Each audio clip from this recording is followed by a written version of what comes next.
बिस्मिल्लाहिर्रहमानिर्रहीम। अस्सलाम वालेकुम नाज़रीन, मैं हूँ आम शहरी आरिफ हमीद भट्टी, लाहौर से मुख्तलिफ ख़बरों के साथ। अब तो अहम ख़बरें नहीं कह सकते क्योंकि समझ ही नहीं आती कि पहले अपोजिशन मुतरक हुई नून लीग काफ लीग के साथ, काफ लीग MQM के साथ, मौलाना फजलुर रहमान जरदारी के साथ, जरदारी बिला आखिर अपोजिशन की मुलाकातों के सिलसिले की तवील दास्तान अभी ख़त्म हुई नहीं थी।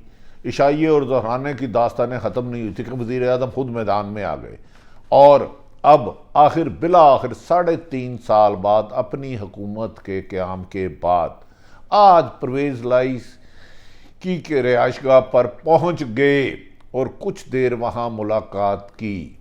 नाज़रीन, वज़ीर आज़म की आज की मुलाकात को बाज़ हल्के कह रहे हैं कि काफ लीग ने उनका साथ देने का इत्तेहादी जमात ने ऐलान किया है, और जबकि गैर जानिबदार हल्के कह रहे हैं कि काफ लीग ने उनके साथ मुलाकात में वही किया जो उन्होंने मुस्लिम लीग नून के साथ मुलाकात में किया था। कहा जा रहा है कि वज़ीर आज़म इमरान खान ने माजी की तरह किसी भी ज़िद पर रहने की बजाय अब सियासी हिकमत अमली सीख ली, जो यकीनन एक बेहतर इक़दाम है। सियासत अना और तकब्बर में नहीं की जा सकती, यहाँ जोड़ तोड़ पाकिस्तान में बहुत ज़रूरी है।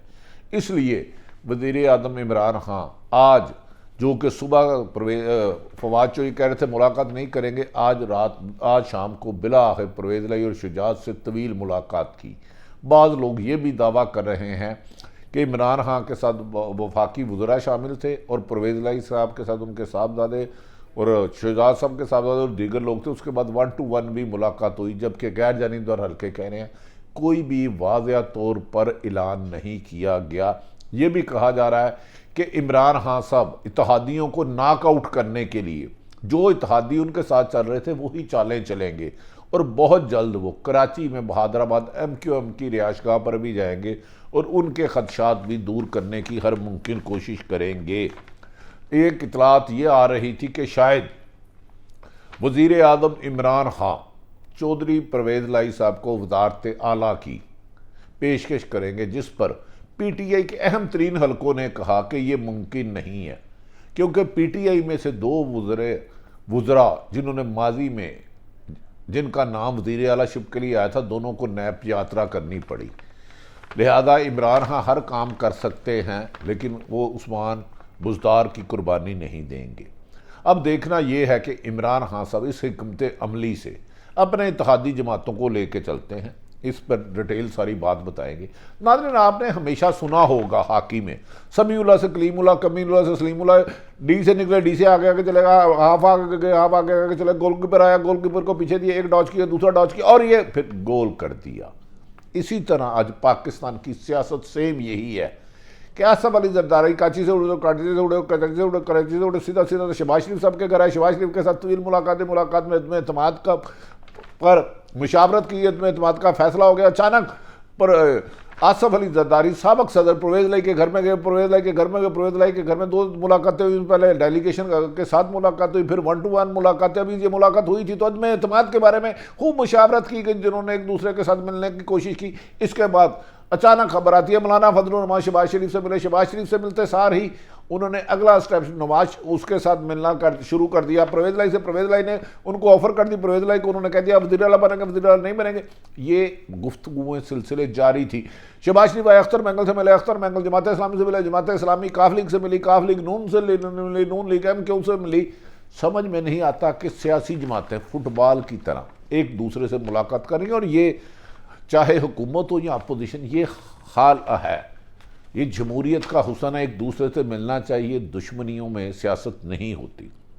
लेकिन क्या वज़ीर आज़म इमरान खान साहब, असल अहम तरीन बात है कि अपोजिशन को नाकाम करने के लिए इत्तेहादी जमातें जो ऑलरेडी काफ लीग उनके साथ है, उन्हें एक स्पीकरशिप 2 वजारतें पंजाब में, 2 वफाक में दिए। इससे ज़्यादा उनके करीबी हल्के कहते हैं वो वजारत आला उनको नहीं देंगे, चाहे वो जितनी मर्जी कोशिश कर ले। इसके लिए वो रिस्क लेंगे, उनकी वफाकी हुकूमत भी जाए।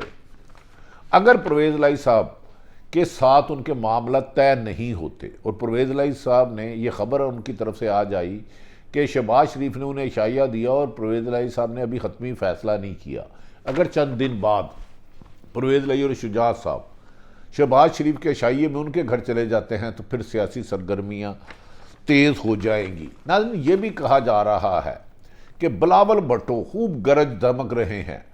उन्होंने इमरान खान को अड़े हाथों लिया और सिंध में एक अच्छा मार्च कर रहे हैं। उसके मद्दे मुकाबल शाह महमूद कुरैशी और अली जैदी पीपल्स पार्टी की हुकूमत के खिलाफ कोई बहुत अच्छा पावर शो नहीं कर बैठे, लेकिन अंदरूनी सिंध में किसी जमात की इतनी भी एक्टिविटी एक अहम रोल है। लगता है कि पाकिस्तान के सियासी मंजरनामे के पीछे जो असल पस मंज़र है वो बड़ा खौफनाक है। वहाँ मामला तय नहीं हुए। जिस दिन वहाँ मामला तय हो गए तो तहरीक कदम एतमाद आनी है या नहीं आनी, इसका फैसला 72 घंटे में मुमकिन है। क्या इमरान खान ने जो सियासी स्ट्रेटजी अपनाई है सियासत के लिहाज से तो बहुत बेहतर है, क्योंकि इस माशरे में पाकिस्तान में जोड़ तोड़ करना के बगैर सियासत नहीं हो सकती। क्योंकि आप जानते हैं इमरान खान के पास अक्सरियत नहीं थी। पहले आज़ाद लोग मिलाए गए, फिर भी वो 172 नहीं रहे।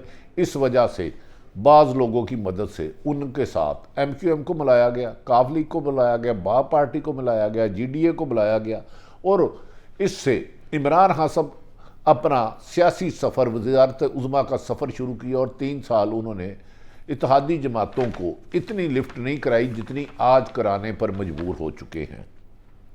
इस दौरान इत्तेहादी जमातें MQM हो, काफ लीग हो या बाप, इमरान खान की हुकूमत पर तनकीद करते हुए नजर नहीं आए, लेकिन उनके साथ रहे। अचानक महीने कबल एक बात आती है, बाज़ जगह मामला सेट नहीं होते और बादल गर्द जम के साथ टकराते हैं, तो उसके बाद अपोजिशन को होश आती है कि वो अदम एतमाद भी ला सकती है। बाहर बैठे नवाज शरीफ भी सरगर्म हो जाते हैं और लाहौर में बैठे शहबाज शरीफ, कराची में बैठे बिलावल भुट्टो, आसफ अली जरदारी और डेरा इस्माइल मौलाना फजलुर रहमान ने मुलाकातों का सिलसिला शुरू कर दिया। और इस मुलाकातों में पुरतकल्लुफ़ खाने खिलाए गए, गपशप लगाई गई। और इस मुलाकात के बाद बज़ाहिर अपोजिशन ये दावे करती रही कि हम हुकूमत को, इमरान खान को गिरा देंगे, लेकिन अमली तौर पर ना तो वो ये शाहिद हक़ान अब्बासी ये दावा करने के बावजूद कि PTI के 22 लोग हमारे साथ राब्ते में हैं। एहसन इकबाल के मुताबिक दावा था कि 5 वज़ीर हमारे, लेकिन एक बंदे का भी सिंगल नाम नहीं ले सके, एक बंदे का भी नाम नहीं ले सके जो उन्होंने PTI का तोड़ा। ये इमरान खान की कामयाबी है। लेकिन ऐसे में इमरान खान ने भी बेहतर किया। आज लाहौर में आए और कमो बेशतर नाराज अरकान जो PTI से सबसे 1-to-1 मुलाकात की और उनको तरक्याती फंड मैंने हर किस्म के इनको मसाइल हल करने की कोशिश की। लगता है कि वज़ीर आज़म ने बाकी सियासी जमातों की तरह सियासत दाव पेच शुरू कर दी हैं, क्योंकि उसके बगैर अकेले वन में नहीं काटी जा सकती। ये भी कहा जा रहा है कि कुछ लोगों का दावा है कि वज़ीर परवेज़ लाई साहब और शुजात साहब का ख्याल था कि जिस दिन वज़ीर आज़म इमरान खान उनके घर आ जाएंगे, उनके गिले शिकवे दूर हो जाएंगे और हमेशा इमरान खान के साथ खड़े रहेंगे जब तक उनकी हुकूमत है, और वो अदम एतमाद की तहरीक का हिस्सा नहीं बनेंगे। लेकिन इस बारे में कुछ लोग मुतज़ाद बयानात दे रहे हैं। मौलाना और शहबाज शरीफ की कहा जा रहा है कि सारी कारस्तानी है कि काफ लीग का वज़न बढ़ाया जाए, क्योंकि नवाज शरीफ जो चौधरी बरादरान को वज़ारत आला नहीं दिया जा सकती। आज इमरान खान के उनके घर परवेज़ लाई और शुजात साहब के घर जाने से काफ लीग का इस वक्त मरकज़ नज़र बन चुका है, और बज़ाहिर ऐसा लग रहा है कि अदम एतमाद का अंसार सारा का सारा काफ लीग, MQM और जहांगीर तरीन पर आ चुका है। इसी वजह से जहांगीर तरीन साहब से कल इमरान खान ने रब्ता भी किया। नाज़रीन, दूसरी तरफ मौलाना और फजलुर रहमान और पीपल्स पार्टी पूरे एतमाद नज़र आ रही है। वो कह रहे हैं कि हमने नंबर गेम पूरी कर ली है।